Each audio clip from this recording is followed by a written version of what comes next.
하나님 말씀을 함께 살펴보도록 하겠습니다. 제가 아는 한 집사님이 우리 교회 제가 와서 취임 예배 드릴 때도 화환 전달해 줬는데 국무총리실에 근무하는 분이 있습니다.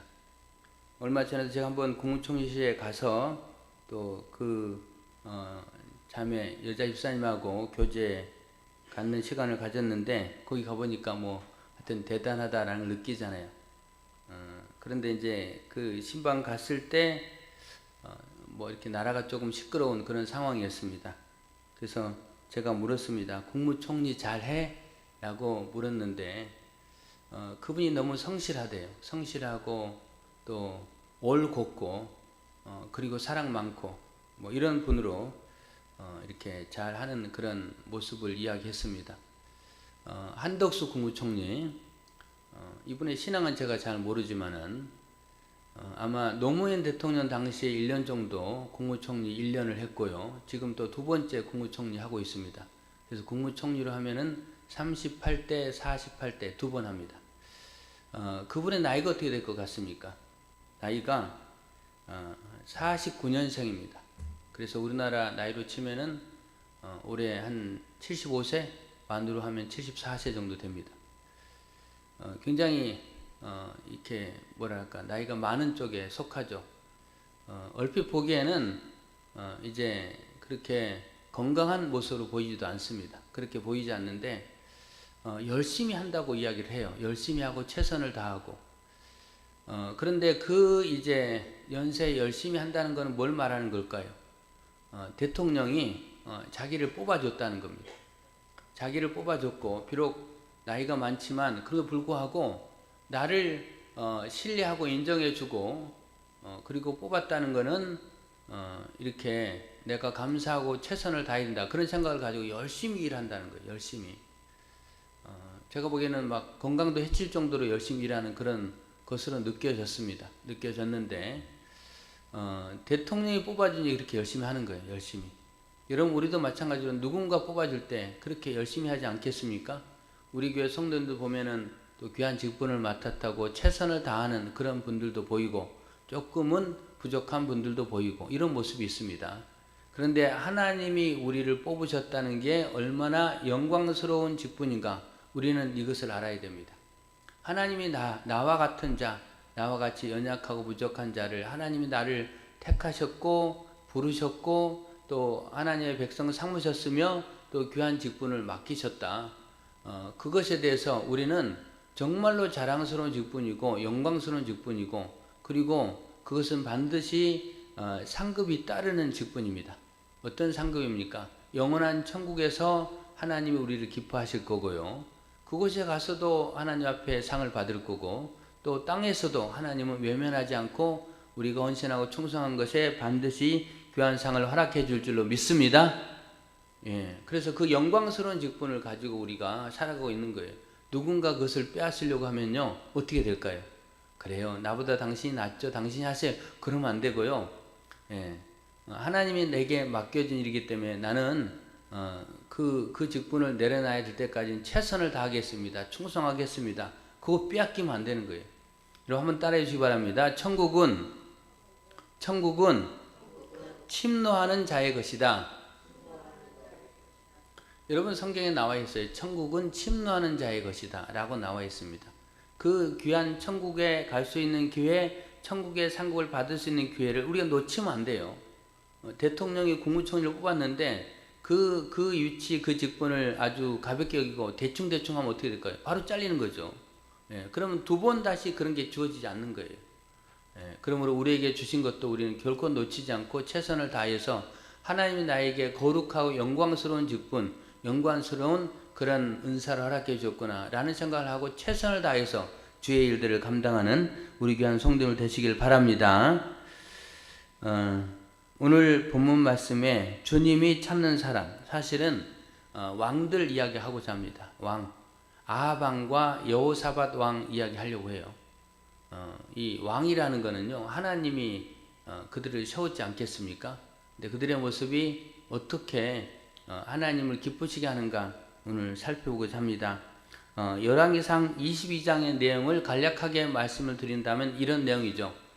아합 왕이 아람과 전쟁을 벌립니다. 원래 그 땅은 하나님에게 주신 땅인데 그들이 빼앗지 않았느냐. 그래서 그들과 싸우자는 겁니다. 다만 그가 혼자 하면은 사실은 약할 것 같으니까 이제 옆나라 남유다의 이제 그 군사력의 도움을 받죠. 어떻게 도움을 받습니까? 오늘 본문에 남유다의 왕이 여호사밧 왕인데 여호사밧 왕이 방문했고 아합을 방문했고 방문한 그에게 우리 연합해서 아람을 칩시다. 이렇게 이야기를 하고 여호사밧 왕도 그 부분에 뭐 그렇게 합시다. 그 바로 우리 내 백성이 당신의 백성이고 내 군사가 뭐 당신의 군사 아닙니까? 우리는 서로 형제 아닙니까? 뭐 이런 말을 하면서 같이 갑시다라고 이야기를 합니다.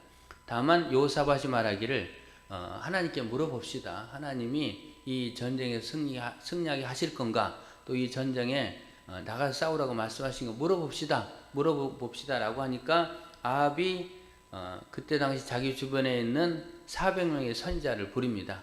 이 400명은 여호와의 이름으로 예언하긴 하지만 성경을 분석해 보면은 이들이 그 거짓 선지자, 여호와의 거짓 선지자일 수도 있고 또 하나는 이 아합 왕 곁에는 바알의 선지자가 있었기 때문에 결국은 바알의 선지자였을 거다라고도 이야기를 합니다. 신학자들은.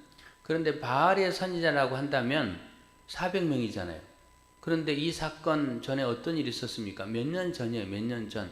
몇 년 전에 갈멜산에서 바알과 아세라 신을 숭배하는 850명의 선지자 죽였잖아요. 근데 몇 년 만에 다시 400명이 등장하고 있거든요. 그러면은 몇 년 만에 그 우상의 선지자를 보충했다라는 말이에요. 전혀 하나님께 돌아오지 않았고 그대로 하나님을 섬기는 게 아니고 바알을 섬기는 그런 모습에 나라가 우상 숭배화된 그 모습을 보여주고 있다라고 짐작할 수 있습니다. 명확한 건 아니에요. 하여튼 그렇게 신학자들이 짐작하기도 합니다. 400명이라는 숫자, 바알의 선지자가 400명, 아사라의 선지가 450명. 그래서 아마 그 400명이 없어졌지만 다시 보충하지 않았을까 이렇게 생각을 해요. 하여튼 그들을 불렀고 그들은 여호와의 이름으로 예언합니다. 하나님이 가라고 하셨습니다. 여호와가 가라고 하셨고 승리하게 하실 겁니다. 또 시드기야라는 사람은 자기 뿔을 가지고 자기가 만든 뿔을 가지고 이 뿔을 가지고 적들을 찔러 죽일 겁니다. 왕 나가십시오라고 이야기합니다. 이제 말을 들은 여호사밧 왕이 신뢰가 안 갔습니다. 그는 남유다 그래도 하나님을 잘 섬기는 왕이었기 때문에 잘 신뢰가 안 갔어요. 그래서 어떻게 합니까? 다른 선지자 없느냐? 다른 하나님 말씀을 전하는 사람 없느냐라고 묻고 아합은 말하기를 한 사람이 있긴 합니다. 미가야라는 사람이 있는데 이 사람은 나한테 길한 예언, 좋은 예언은 한 번도 하지 않고 흉한 예언, 나쁜 예언을 합니다. 뭐 그런 사람이 있습니다라고 이야기합니다. 그러자 이 여호사밧 왕이 왕은 그런 말 하지 마십시오. 어떻게 선지자에게 그런 말을 합니까? 그 사람 불렀으면 좋겠습니다. 그래서 이제 아합이 그 사람을 부르죠.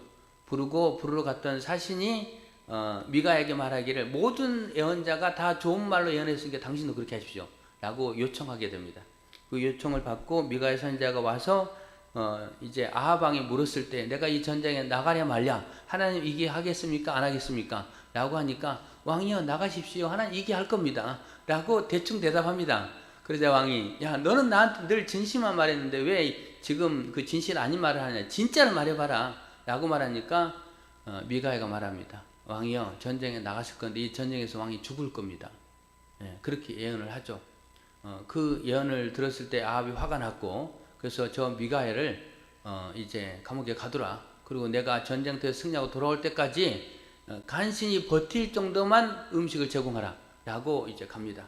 그때 미가야 선지자는 말하죠. 왕은 돌아오지 못할 겁니다. 전쟁터에 죽을 겁니다. 이렇게 말하고 아합은 그 말이 찜찜했던지 왕복을 벗고 그냥 일반 군인의 옷을 입고 전쟁터에 나갑니다. 여호사밧 왕도 나가고 아합 왕도 나가는데 여호사밧은 왕복을 입고 그 다음에 아합은 그냥 일반 군사의 옷을 입고 나갔습니다. 왜냐하면 혹시나 적군이 나를 알게 되면 나를 칠 수 있잖아요. 그래서 이제 이렇게 변장하고 나갔지만 아람의 왕은 어떻게 합니까? 아람 왕이 말합니다. 군사들이 명령하기를 너희들은 일반 군사를 치지 말고 아합만 죽여라 라고 이야기를 합니다. 그래서 이제 아합만 노리고 그 군사들이 가서 전쟁터에 나갔는데 맞바다 부딪히죠. 부딪혔는데 한 사람 왕복을 입은 사람이 보입니다. 그게 쫓아가죠. 아람의 군사들이 쫓아가는데 그 이제 왕복을 입은 사람은 여호사밧 왕이었고, 여호사밧 왕은 날 살려라고 도망칩니다. 도망치니까 그 모습 보고 아람의 군사들이 저 사람 아합 왕이 아니야 라고 가던 길을 멈춥니다. 그리고 전쟁은 계속 벌어지고 우연찮게 아람의 군사가 활을 쐈는데 그 활에 아합이 맞습니다. 활에 맞아요. 그러자 옆에 있는 병사들에게 내가 지금 활에 맞았다, 나를 좀 보호해라 라고 말하지만 그 옆에 있는 병사도 잘 개념이 없고 전쟁이 너무 치열했기 때문에 그 아합 왕을 보호할 시간이 없죠. 그래서 싸우다가 결국은 아합은 거기서 이제 죽게 됩니다. 이런 과정이 전쟁 이제 나와 있고, 그리고 그 다음에 이제 상황은 어떻게 됩니까? 전쟁은 끝나게 되고, 그 다음에 아람의 군사들이 철수하라. 그 다음에 이스라엘 군사들도 우리 다 고향 앞으로 가자라고 다 돌아가 버리고, 여호사밧 왕도 돌아가고, 이렇게 그 전쟁이 끝나게 됩니다. 이게 이제 열왕기상 22장의 내용입니다. 이 내용을 통해서 두 왕의 모습을 살펴본다고 했는데요. 여러분, 지난주에 하나님 말씀을 전하기를 아합 왕에 대해서 전하면서 하나님이 아합 왕에게 살아계신 하나님을 몇 번 보여주고 있잖아요. 왜? 하나님은 아합을 왕으로 세우셨고 그 아합을 통해서 이 민족이 하나님을 잘 믿는 민족이 되기를 원하셨다는 거예요. 그 백성들이 하나님을 섬기는 백성이 되기를 원하셨다는 거예요. 그래서 그러기 위해서는 왕이 중요하기 때문에 왕에게 살아계신 하나님, 능력의 하나님을 자꾸 보여주죠. 몇 번 보여줍니까? 뭐 대충 따지면 3-3번이라고, 우리 3-3번 중요하잖아요. 그래서 3번 정도 보여줍니다. 첫 번째 보여주는 게 갈멜산에서 하나님 불을 내린 거, 그 다음에 폭우로 쏟아진 게 한 거. 그래서 하나님만이 유일하신 하나님이다라고 첫 번째 보여줍니다. 그 다음에 두 번째로는 전쟁이죠. 아람과의 전쟁. 아람과의 전쟁이 아합 왕 때 3번 있는데 1차 전쟁 승리, 2차 전쟁 승리, 그런 승리의 과정을 하나님 보여주십니다. 하나님 이기게 하셔요. 7,000명을 가지고 10만 명을 이기게 하십니다.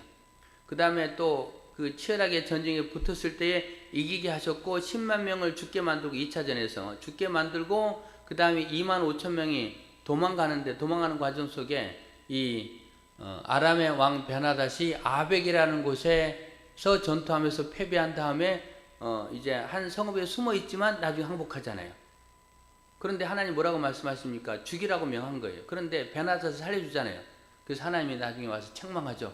너가 어떻게 내가 멸하라고 한 사람들을 살려줬느냐. 마치 이스라엘의 첫 번째 왕 사울왕이 아말렉의 왕 아각을 살려뒀듯이 똑같이 그런 죄를 범하게 됩니다.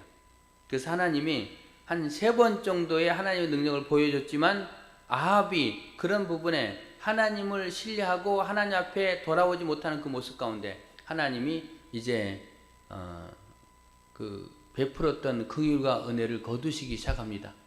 베나닷 살려준 것도 하나님 책망하시고, 그 다음에 또 아합이 뭔 잘못을 합니까?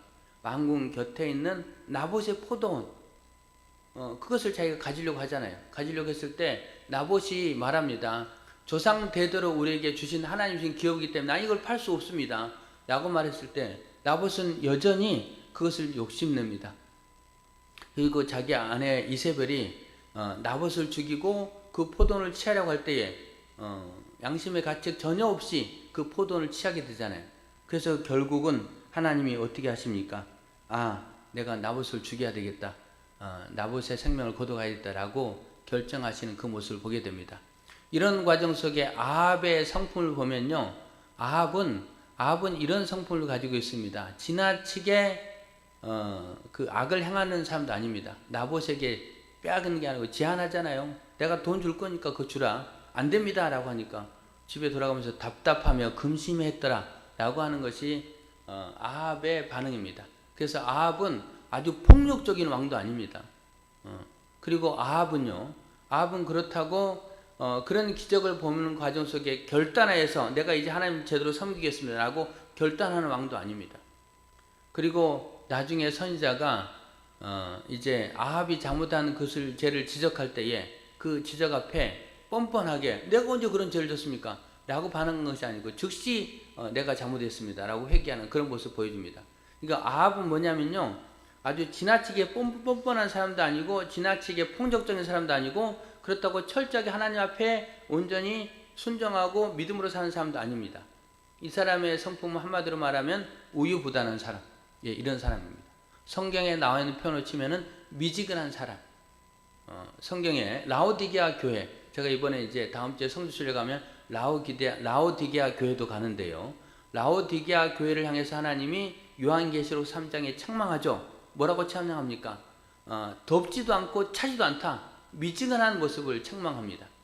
여러분, 우유부단은 다른 말로 하면 미증하는 것이다. 미지근한 것이다. 이런 것입니다. 미지근한 그런 모습들. 또 때로는 엘리야 선지자가 말했던 머뭇머뭇하는 모습들, 이런 모습이 바로 그런 모습이 아닐까요? 그 다음에 또 여호수아는 이렇게 표현하기도 합니다. 너희가 오늘날 믿는 자를 택하라. 나는 여호와 하나님을 섬기겠노라 라고 말하며 백성들에게 결단을 촉구하는 그런 모습들 등장하는데, 이런 모든 모습을 통해서 미지근한 신앙, 그 다음에 머뭇머뭇하는 신앙, 결단하지 못하는 신앙을 책망하십니다. 아합이라는 사람은요, 그 어린아이와 같은 그런 모습을 가지고 있어요. 예.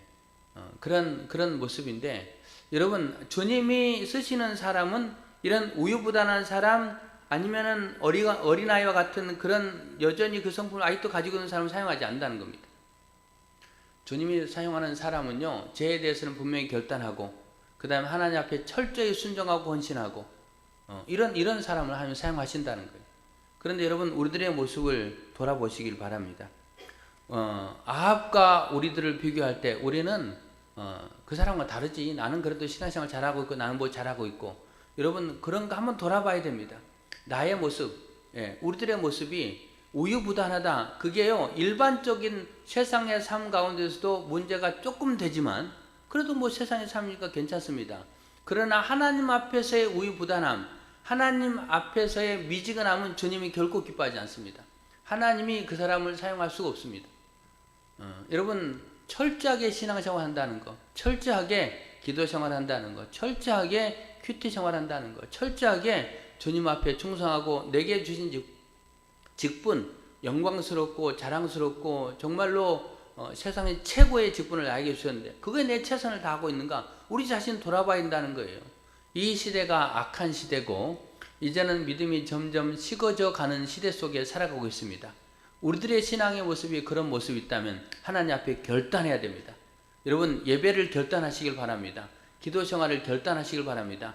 내가 죄와 타협하면서 적당히 살아가는 그 모습 가운데 결단하시길 바랍니다. 나는 주님이 말씀하신 대로 분명하게 살겠습니다 라고 결단하고, 여러분, 뜨거운 신앙인 되시길 바랍니다. 한번 따라해 주시기 바랍니다. 덥든지 차든지 확실하게 합시다. 예, 옆에 분하고 인사하겠습니다. 옆에 분 다 마주 보시기 바랍니다. 덥든지 차든지 확실하게 합시다. 시작.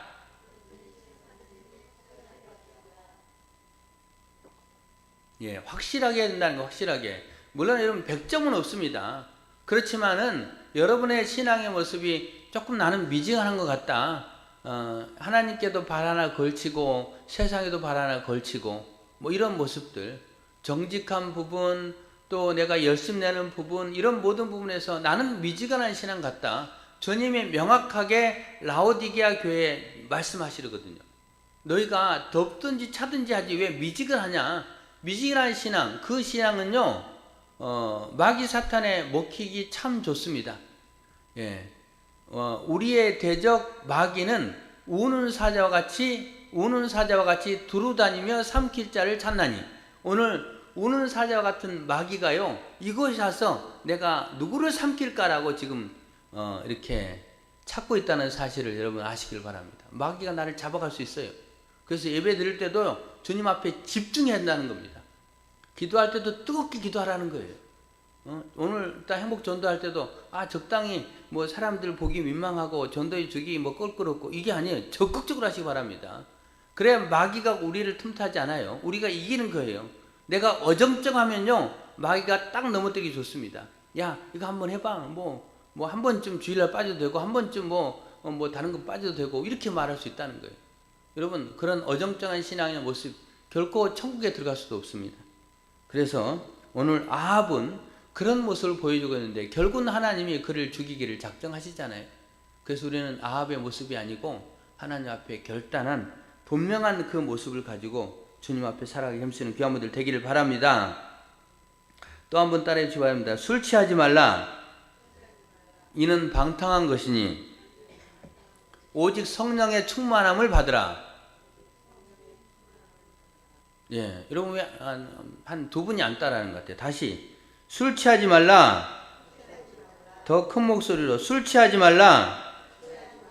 이는 방탕한 것이니 오직 성령의 충만함을 받으라.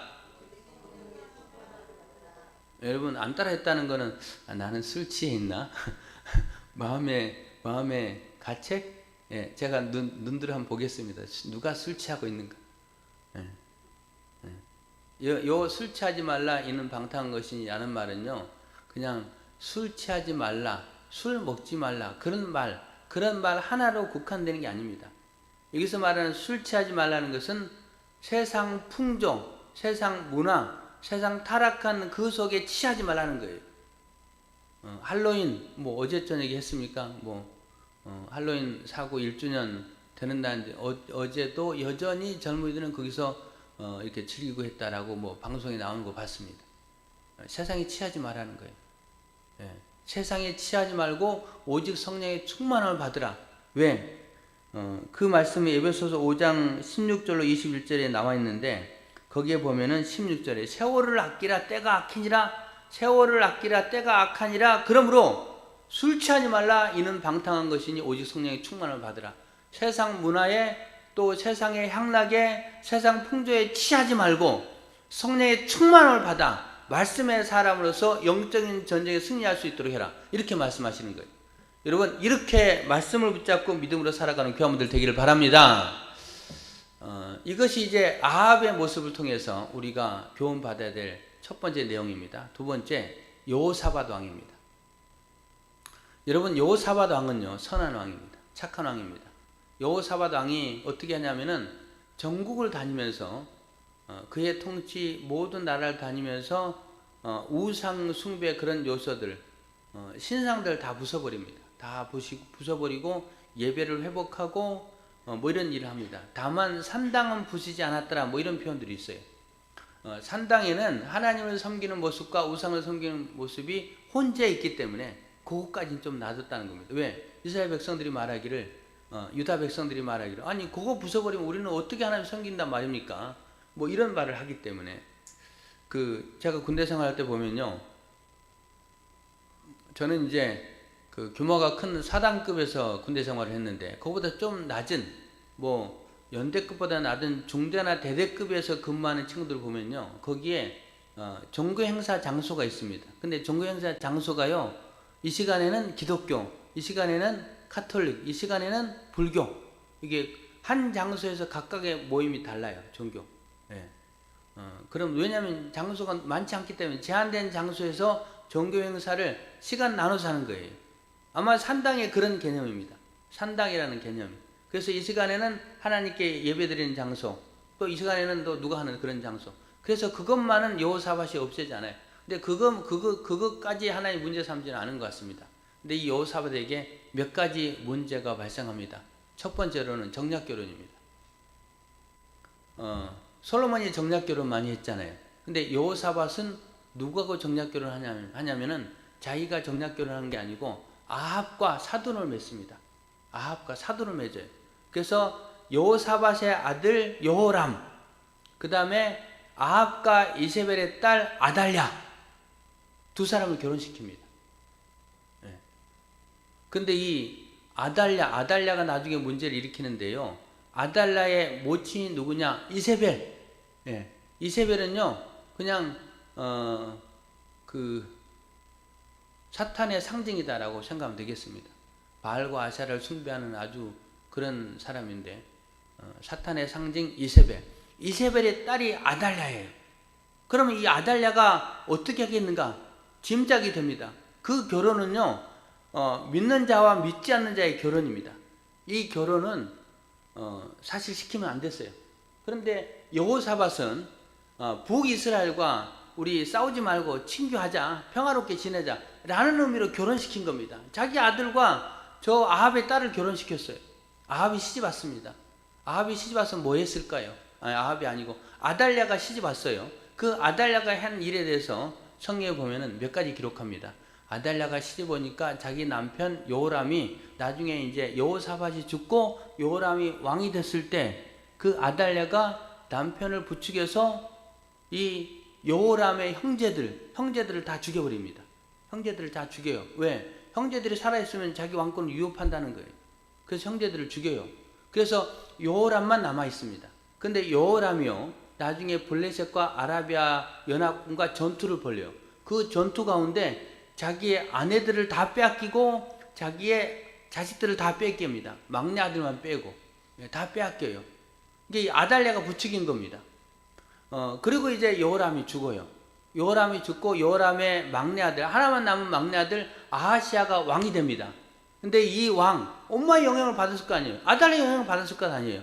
그래서 여호사밧, 여호람은 그래도 하나님 앞에 의로운 왕의 모습을 조금 보여주는데 그의 이제 다음 세대인 아하시아는요 아주 악을 행합니다. 그 나라를요 바알 숭배 나라로 만들어 버려요. 그래서 하나님이 1년 만에 생명을 거둬 가버립니다. 그래서 아하시아는 1년 만에 죽어요. 죽자 아하시아의 모친 여호람의 아내 아달랴가 뭐하냐? 왕족들을 다 쓸어버립니다. 왕족들을 쓸어버리고 자기가 섭정합니다. 자기가 이제 통치해요. 이게 아달랴의 모습입니다. 그럼 아달랴는 뭐 했을까요? 아달랴가 이제 그 나라를 통치해야 되면 도덕 우상 숭배의 나라 만들었을 것 아니에요. 그때 이제 여호야다라는 제사장이 이 아하시아의 그 막내 아들을 몰래 숨겨가지고, 막내 아들이 아니고 몰래 아들을 막내 아들 몰래 숨겨가지고 나중에 이제 다시 반란을 일으켜서 아달랴를 죽입니다. 그래서 이제 다시 하나님 통치한 나라를 만드는데, 이런 모든 것의 씨가 뭐냐? 모든 것의 발단은요, 여호사밧이 자기 아들을 이세벨의 딸과 결혼시킨 거예요. 그가 왜 이런 일을 했을까? 라는 생각을 가져봅니다. 그 다음에 두 번째로는요, 오늘 본문에 나와 있죠. 여호사밧이 아합을 방문해가지고 아람을 치는 일에 동참하잖아요. 네. 결국은 아까 말한 대로 믿는 자와 믿지 않는 자가 같이 멍에를 매지 말라라고 성경은 명확하게 표현하는데 그런 일을 행했다는 겁니다. 결국은 문제가 발생하는 그 모습들로 오늘 본문이 전개가 됩니다. 그래서 이 여호사밧 왕은 뭐냐? 하나님 앞에 바르게 신앙생활하고 나라를 종교 계획이라든지 이런 부분들 잘 하지만 그런 연약한 부분들이 생겨요. 연약한 부분들. 정략 결혼시키고 또 같이 동업해서 단나를 치고 그런 것이 결국은 발단이 돼서 이제 고통을 당하게 만드는 그런 모습들이 쭉 기록되어 있음을 보게 됩니다.